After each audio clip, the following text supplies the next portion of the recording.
So hi, Freddie, how are you? Yes, I'm very good, thank you. It's very, very, very sunny today, so I've been sunbathing.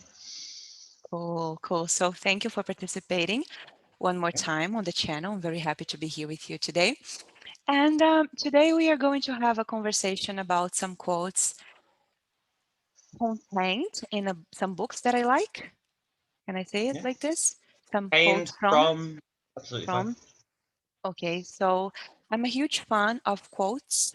Whenever I read a book, do you like reading? Do you read a I lot? love reading. Yeah, I've actually Yeah. I found one of my new favorite quotes, which out of context sounds very depressing, but it was a quote I read in a book called Homo Deus today, Hmm. and the quote was "Progress is achieved funeral by funeral," which means as Would you the repeat? Would you repeat yeah, that? progress is achieved funeral by funeral. I can't remember who said it. Oh.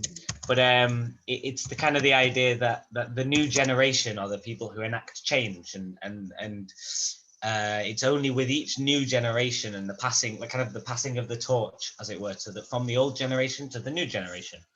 And I think it was quite a nice way of putting it, Hmm. even if it is a little bit macabre. Oh, wow. Wow. I like that. So I'm a huge fan of quotes. I used to have, I don't anymore. I use my computer to keep track of the quotes, but I used to have this notebook where I would write, sometimes I would write pages and pages of, I mean, because the book was all quotatable, yeah, Quotable. quotable. So today I set apart some quotes to, or put apart, set apart. Set apart is correct. Yeah. Yeah. So I set apart some quotes to show you. Hide as well. Set aside. I set aside some quotes and I would like to discuss them with you, what they brings to your mind, Bring. They bring, what, it brings. what they bring to mind. And yeah, we could discuss them a little bit. So I Absolutely. will share my screen with you. Hmm? Actually, the first quote, it comes from a writer from Barcelona, if I'm not mistaken. I mean, definitely from Spain, but maybe. Are you familiar with Zafón? Zafon. Yeah. Can you see my screen? Luis Zafon. He has a Spanish name, so maybe Yeah. it is Spanish as opposed to Catalan. Yeah. Yeah. Maybe. I don't recall honestly, and I should. But so he wrote this book called uh, El Cemiterio de los Libros Olvidados. Ooh. I've read in Portuguese, O Cemitério dos Livros Esquecidos, but in English, The you know. Cemetery of Forgotten Books. Yeah. I don't know if So, we have it. sorry? No, I've never heard of it in English, but I imagine. Yeah. Yeah, no, it's exactly that, I guess. So there is this quote from the first book. The moment you stop thinking about whether you love someone, you've already stopped loving that person forever.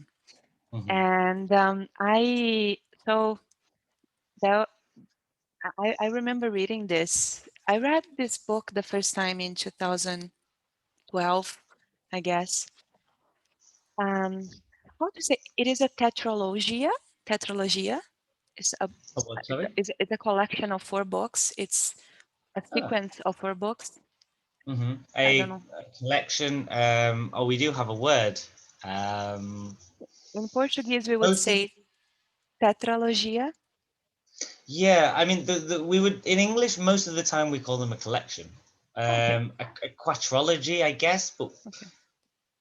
it's a It- quadrology maybe. But I think if it goes over trilogy, people just say series. Kind of, you'd call it, Serious. for example, the Harry Potter series. You wouldn't say Hmm. the Harry Potter septology, despite Okay, that that being would be technically. weird. Okay. No, Mhm. yeah, it's not important actually, but it's a collection. It's a series of 4 books, and then I remember reading this first one. I was in my hometown in bed reading, and when I came across this, the moment you stop to think about whether you love someone, you've already stopped loving that person. It feels to me like love is something that you know. If you have Mhm. to think about, it's very literal actually, but if you really need to think, I mean Mhm. everything. I mean, I I know that sometimes we need to think whether we want some things in life or some people, some situations, but it feels to me that if you want something, you know. And sometimes people will tell you, let me think about that. But if they just knew, they would tell you exactly what they want or how they feel. If they, I understand that sometimes things are not clear enough. So we need to take a break or a time, a step back and consider, and then come back to that. But in life, whenever, I mean, whenever I knew, you know. How is it for you? Are you the type of Yeah, person who needs to think about things, contemplate? I yeah, I think for me, I think it depends. I think firstly, I'd say that when we say love, people put Mm-hmm. love in terms of romantic relationships Mm-hmm. and Mm-hmm. emotional and that kind of things. I think my problem with that would be that I don't consider there to be one type of love. Mm-hmm. I think I love every single person that I consider myself to love. I love them in a different way for different reasons. Mm-hmm. For example, I'm still very good friends with my ex-girlfriend. I love her to bits, but I'm not romantically in love with her anymore. We're Oh, love friends. bits? What did you say? Love her to bits. Love her to bits. To What does that bits. mean? A lot. To bits. I love it to Two bits. bits. Mm, Till it cool. falls apart because I'm killing it with I don't know. I love it to bits. But Mm-hmm. yeah, but I'm not in. I don't feel romantically that way about her anymore. But as a friend, I do. Mm-hmm. I consider my love for my family very different to my love for my friends, or for whether I had romantic partners or one romantic partner or anything. Um, with regards to things like even romantic, I think there's different types of romantic love. You know, I've had situations in which I was in love with one person for a certain aspect of their personality, whereas with another person it was a completely different thing. And I think when it comes to, if you question, it's hard because you hear all the time people who thought they were in love in the moment who weren't in the future. You know, they say, oh no, I made a mistake, I was never in love. And I think the problem is that we've given a definition, we've given a word, love. We've got one word to describe thousands of different emotions. I mean, if you look at the Italians, at least they've got two. You have ti amo e ti voglio bene, which is I love you as like a Yeah. romantically, and I love you as a friend. Mm. I want the best for you. And I think, while I think the quote is very good, and I can understand if you used to love someone, if you start to question that, there's a reason. But I think as well, love isn't something you only, if you really love someone, it's not only about the times when it's good with them, because some people have bad times, some people have really hard situations, and there will always be times when you question your feelings, surely, because you should always be constantly thinking about everything. So Mm-hmm. I don't think I can agree that the moment you question it, that you don't. I would argue if you find yourself starting to question it more and more, you are starting the process of falling out of love with someone, if that makes sense. It does. It does. Yes. Thank you. So let's see the second.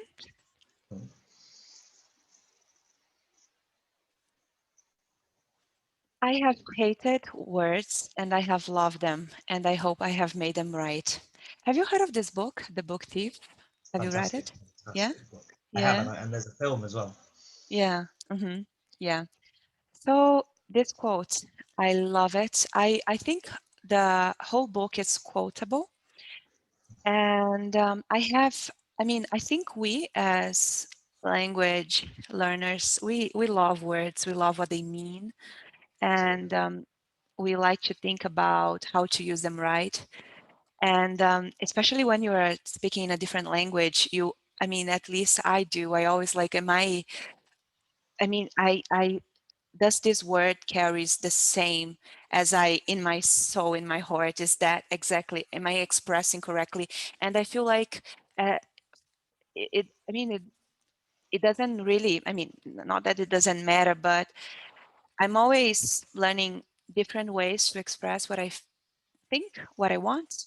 And I'm always constantly questioning, am I using my words correctly? And even in my own language, because it feels like people, they are different worlds. And sometimes it feels to me like I'm trying to communicate something, but I'm not being quite understood. And I think that's normal, even when we are talking with people we've known forever. So I wonder sometimes in my life if words are everything we have, I guess, but they're not enough. So I was to I mean I mean we have to make them enough to express what goes in our minds, our intentions and whatever. But I sometimes I get I do hate words sometimes. They're all we have and they cannot sometimes they're not enough. I don't know. How do you feel about words? And how do you use your words? Have you ever, I don't know, been felt like you were being so misunderstood and you couldn't do anything? You have used everything you had, but I mean, as an actor, it must be really interesting to think about words, right? And how to put them and how to, like your physical expression and body language and all that. Yeah, absolutely. I mean, to start with, I think as an actor, it's a big thing. I'm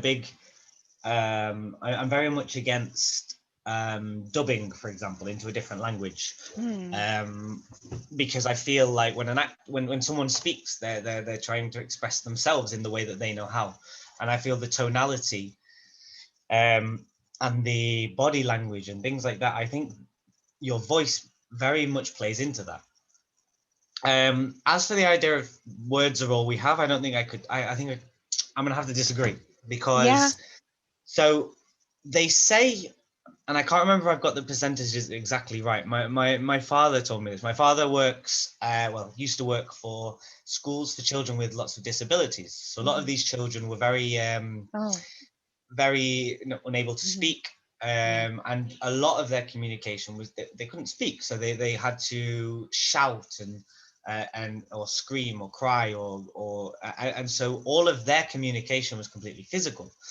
And I think it's said that communication is 70% or around 70% physical and only 30% the things you actually say. You look at, for example, was it Eisenhower or someone who went to Germany and wanted to say, I am a Berlin, like someone from Berlin. I am one of you. I am one of you people. But what he actually said, because of the language, he said, I am a hot dog. Um, I can't remember the German, but but the way he said it was so powerful that the Germans were like, yeah, despite the fact there were definitely some of them in the audience going, did he just say he was a hot dog? You know, Mhm. and while words are all we have, they're all we have vocally and in terms of complete understanding, words are something we have somehow amazingly invented as humans to communicate a point and get a point across. I'm I think that the way that things are said are very much essential to how these words are produced. You look at British English. You know, in British English, the same sentence can be said to mean one thing, its exact opposite, something that doesn't even relate to it. I mean, if it's raining, a British person will go, "What a lovely day." It's sarcasm. But there's no British person will go, "What a terrible day." They'd use, "Oh, lovely day, isn't it?" And you understand from the context of what they're saying that that is what they're trying to express. I'm currently learning Mandarin, and in Mandarin, so I've only just started, so I don't actually have any experience or any knowledge. But what is confusing me at the moment is the idea that because everything is tonal, so everything is da da da da, that kind of thing. So if a word ends with a "der," how do you ask the question? Because in English we ask a question, or in Portuguese we ask a question, we're going da da da da da, and we inflect. Whereas with a language where you can't use that inflection, how do you show emotion? How do you get your point across? And something like 2/3 of the languages on earth are tonal, not ironically the lesser spoken ones, apart from Mandarin and others, but the way to get the point across is through your physicality, through your smile, through things like that. So, And Brady, the way to get your point across. the way to get your point across, the way to make yourself understood. Ah, cool. I understood by the contest, but yeah. The way to get your point across is through your physicality, not through the "oh, I'm so happy" or "oh, I'm so happy." You know, that kind of thing is very useful for us as Portuguese, English, Italian, etc. But if you don't have that, and a lot of languages don't, then you have to find a different way to express yourself. And so that's my new challenge with Chinese, is to work out whether it is or the words that you're saying, or whether it's how you say them. And I think words are a wonderful thing. I think language is the best invention we've ever invented. But I think it's accompanied by human emotion. I think words don't work. Words work much better when accompanied by the inference and how we understand how they are, how we understand how the person intends to get their get their point across, what they want to say and how they want to say it. No, perfect. That was brilliant. Yes, thank you. Let's go to the next. Cool. Okay, so no, not this one. Not this one. This one. Yeah. So when you realize there is something you don't understand, then you're generally on the right path to understanding all kinds of things. So what do you think about agree. that? I 100% agree. Firstly, what do you think about it? Okay. It reminds me of Socrates. We should admit, am I pronouncing his name correctly? Socrates? As far as I'm aware. Yeah. I think it's Socrates. In English, we call him Socrates. Yeah. Socrates. So he said that we should admit our ignorance so we can understand, because as long as you think you know everything, how there will be a space for growth if you know already, you know? How will there be space for growth? Question. How will? How will there be space for growth? Because it's a question, it's how will. We swapped the word around, remember? How will there space to grow if you already think you know? So yeah, it's something that I try to, it is very easy to trick yourself into thinking that you know something when you actually don't, because our minds, they can be really self-deceptive mechanisms or machines. So there are a lot of things that I know that even small things we think we know, but it's very good to keep in mind and ask and be humble, and do I really know this? But sometimes our minds can play tricks on us. It's something to keep in mind, I guess. How about you? Yeah. How do you feel about that? I think what we've done and what we've done as a society is we've almost punished mistakes. We made the idea of being wrong a negative thing.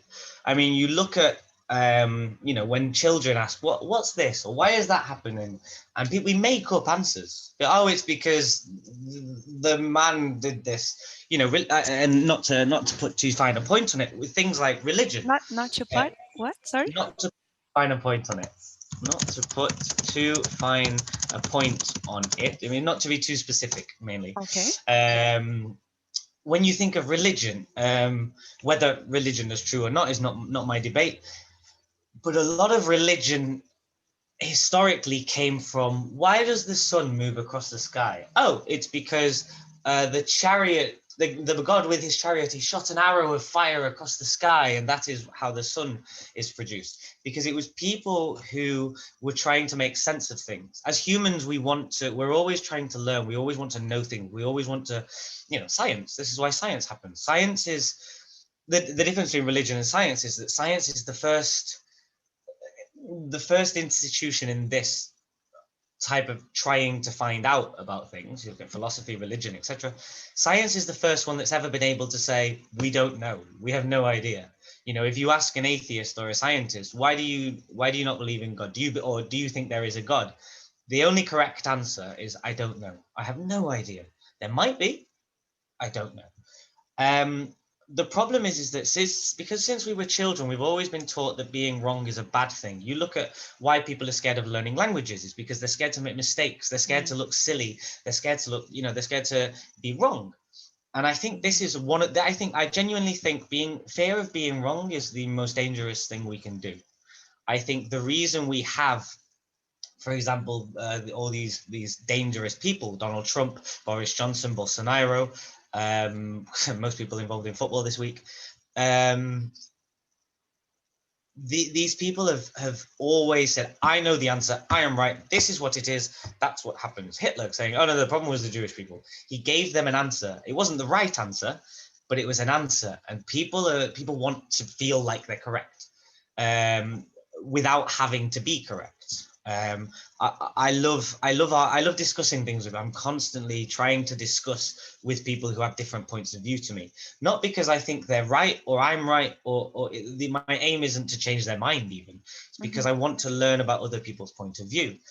My friends always say that I love being right, and I think that's very true.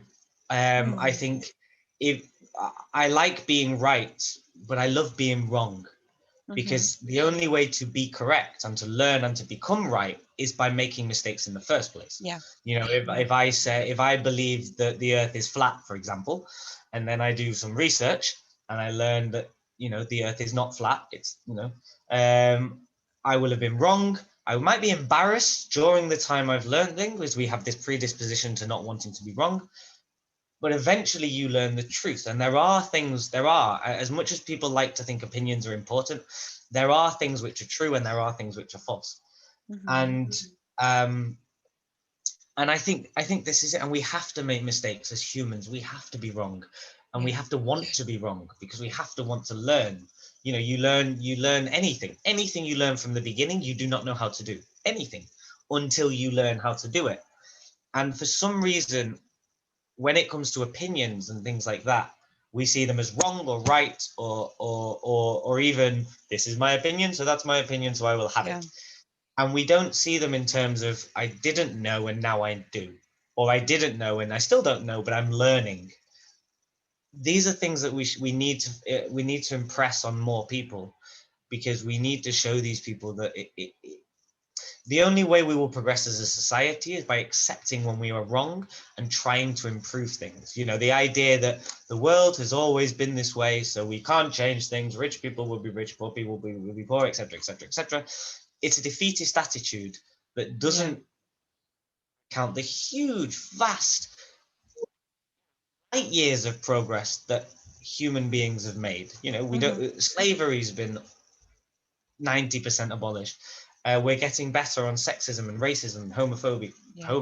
We have a long way to go, massively long way to go. But the only way we will get to a good point with these things is by saying, oh, maybe I was wrong here. Maybe I need to think more and try and do this. So I think it's the most important thing in the world, genuinely. No, I agree with you. I had a friend telling me once that we should, I think it was an awful advice. He said, I was in a situation with another friend. I didn't know if that friend did something intentionally to hurt me. So we were discussing this conduct of another person. And then I had that friend saying, you don't know if he meant what he did or he said or not. But Camila, you should make a decision. And if along the way you discover that his intentions were good, you just stick with your decision. You don't apologize, you just stick to it. And then and then as I was observing, because that person has been my friend for over 2 decades, and I was like, wow, that's what he's been doing his whole life. He's been acting, and making decisions, and if he discovers later that he was wrong, he won't try to make it right. And because he said that if you keep apologizing and going back on your decisions, people won't respect you. And that's what you were saying. People, they think that they should know and they should do things and they should, like, whatever, if they're wrong or right, they should stick to it until the end. Why? I was like, why? We are not friends anymore, by the way. Yeah. He made No, a but I mean, decision, yes, but fine. and this is the difficulty. And I think people think too much about what other people think of them being right or wrong.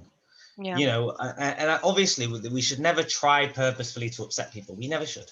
But you know, there's nothing wrong with going, oh, sorry, I now see your point of view. I didn't before. So because it's not, you know, you're not necessarily a bad person for thinking this, given the information you have.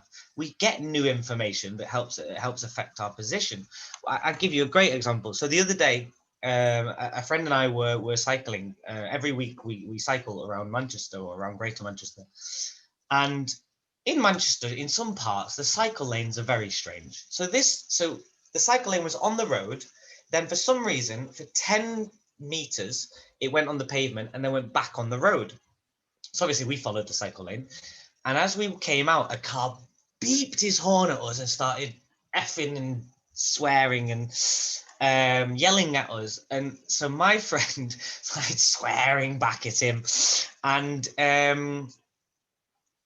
this guy stopped his car, and my friend, they were starting. I just went, no, the cycle lane's really weird. It goes onto the road and back. And the guy instantly just went, I am so sorry. I did not know that. I just assumed you were being idiots. I didn't realize. And he looked and went, I'm really, really sorry. Oh, And we wow, were like, no, cool. it's okay. And then later on down the road, we saw him again. We started talking, we shook hands, and he was just like, look, because there was a learner driver behind, I thought you were just he was going to crash and And we said, no, it's fine. And we apologized to him for yelling in the first place. And it was perfect. We both accepted we'd made mistakes in us yelling back, trying to, going, what are you doing? Because we didn't realize why he was shouting and he didn't realize why we were. And literally within 5 seconds, the whole situation was resolved and we were all fine. Whereas if he'd gone off thinking we were wrong and we'd gone off thinking he was an idiot, at least one of us would have been angry for the next 25 minutes. Whereas it solved the problem. And Wow, we, as humans, we need to learn to work together and not okay, we're allowed to have differences, but it's how we work through them and go, oh, I can see your point there. I might not agree with you on this, but I can see why you think that and why things are happening. And I think those kind of things are vital. Yeah. We need to live in a world where we cooperate. The coronavirus has got to have taught us that the countries that didn't cooperate have thousands and thousands of cases, like Brazil, UK, the United States. Italy and Spain were a little bit caught by surprise, but it was more, we are better than you mentality. We're not going to help you. And it didn't work. Whereas you look at, we have to start cooperating if we are to achieve progress and change. We have to. Yeah. Wow, amazing. I love that example. Yeah, it could have gone so worse, like if he wanted to keep like his posture, like he was a police officer, right? No, it's a random guy Oh, shouting at us in the oh, street. okay. I thought he was a police I know police don't person. admit they're wrong. Okay. I was surprised because, wow. Okay, but it had a happy ending, I guess. Exactly. We should be more It's the willing way to to. argue. The way to Exactly. argue is if you are wrong, just say, oh, I'm sorry, I was wrong. And then Yeah. people go, oh, okay. And then that's it. And it's done. They are caught by surprise, aren't they? When you say that, sorry, they are like, what? Yeah, they don't know what And to do that's sad. sometimes. That's really sad. We shouldn't be caught by surprise by people accepting they were mistaken. It doesn't make any sense. Yeah. Yeah. But yes. Amazing, Freddie. Wow. So I want to thank you for this lovely conversation. No, you too. Thank It you. was fun. I have learned so many different. I like the way you communicate. I like the way you use your words. Thank you so much. And I'll see you next time then. Have a Absolutely. No. wonderful weekend. Enjoy the rest of your week. Yeah, it's the weekend. Fantastic. No, Already, enjoy yeah. your weekend. A pleasure as always, and I'll speak to you soon. Bye bye. Ciao. Ciao.